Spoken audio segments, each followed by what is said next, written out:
In November 2015, we joined a beekeeping safari in Vietnam arranged by Bees for Development. In 2 weeks, 7 British beekeepers travelled 1,500 miles through the country from subtropical south to temperate north. This video starts in the north near Bac Can, where we met traditional beekeepers with Apis cerana, a cavity-nesting honeybee common in Asia. They are often village people in remote areas for whom honey provides a useful cash income. Historically, colonies were kept in log hives echoing their favoured natural nest site. Apis cerana bees in Vietnam are docile, and it is not unusual to find 20 or more hives in and around the house. Mostly the beekeepers do not find it necessary to use any smoke or protective clothing when opening their hives.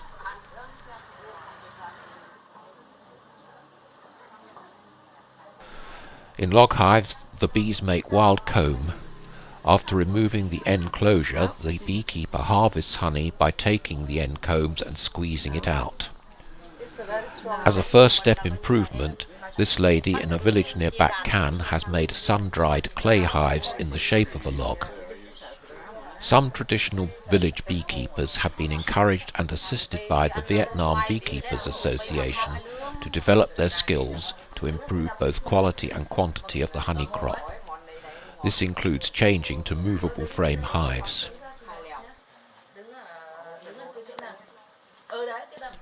There are beekeeping clubs who provide assistance, for example with centrifugal honey extractors. This village club has 24 members. In log hives, a colony in Vietnam might yield 5 kilograms of honey a year, but some of the beekeepers said they could take 20 kilograms with movable frame hives. As well as log-shaped hives, this beekeeper has also developed movable frame hives made from clay, both round and square. I like the dummy board made of woven bamboo. She was quite unconcerned about this swarm that had settled in her kitchen cupboard.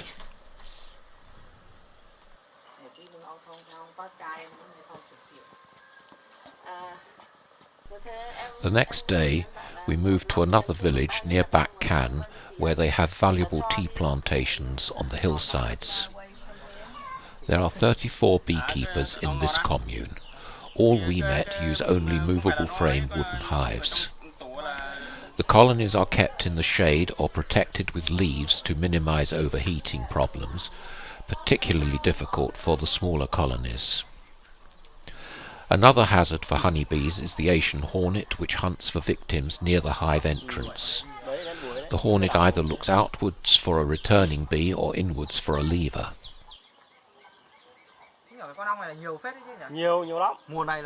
Cerana bees enter and leave the hive at speed, which enables most of them to avoid being caught. In slow motion, the action of hornet and defenders can be seen more clearly.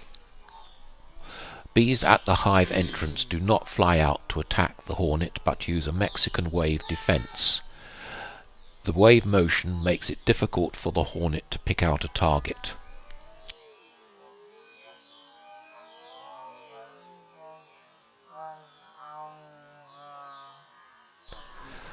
The hives are made to Langstroth brood frame dimensions, but with around 6 frames, as cerana colonies are not as large as mellifera. Frame spacing is maintained with slips of wood between the top bars. Foundation may be used, but more often it seems the bees are encouraged to draw wild comb within the frames. The comb is built around horizontal wires to give support. Honey is removed regularly as soon as frames are capped. Supers are not used. Frames with mature brood and capped honey will also be taken and the brood returned to the hive after slow spinning. This beekeeper has a manual 3-frame tangential extractor made locally out of stainless rod and a bevel gear, probably from a motorbike. Nectar is available from February until the end of the rainy season in October. The main honey crop comes from longan and lychee trees in April and May.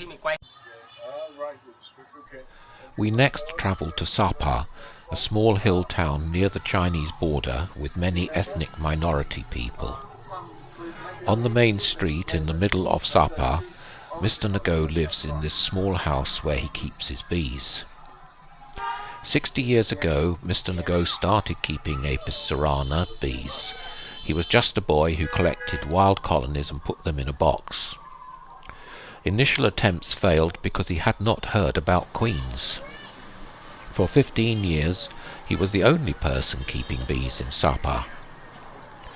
Mr. Ngo is still open to new ideas. For example, he uses homemade Hoffman frames. His colonies are prolific. Brood boxes contain up to 10 Langstroth frames, sometimes with supers as well. This may be related to the cooler climate and shorter honey season. He now keeps 12 hives because that is all he can get on the roof of his house. You can see that Asian hornet is a significant problem here as well. In South and Central Vietnam, we visited 2 commercial beekeepers using Apis mellifera rather than cerana. Italian bees were first imported in 1960 and have expanded from 200 colonies in 1976 to 650,000 colonies by 2014. The bees are extremely docile. A little smoke is used, but protective clothing considered unnecessary. This beekeeper was removing wild comb after the honey season had finished. The main nectar sources for commercial beekeepers are orchard fruit trees, including longans like these, and commercial forest trees, such as this recently harvested acacia plantation. In this apiary, 200 colonies are kept on one site in a mixed forest of acacia and eucalyptus grown for wood pulp.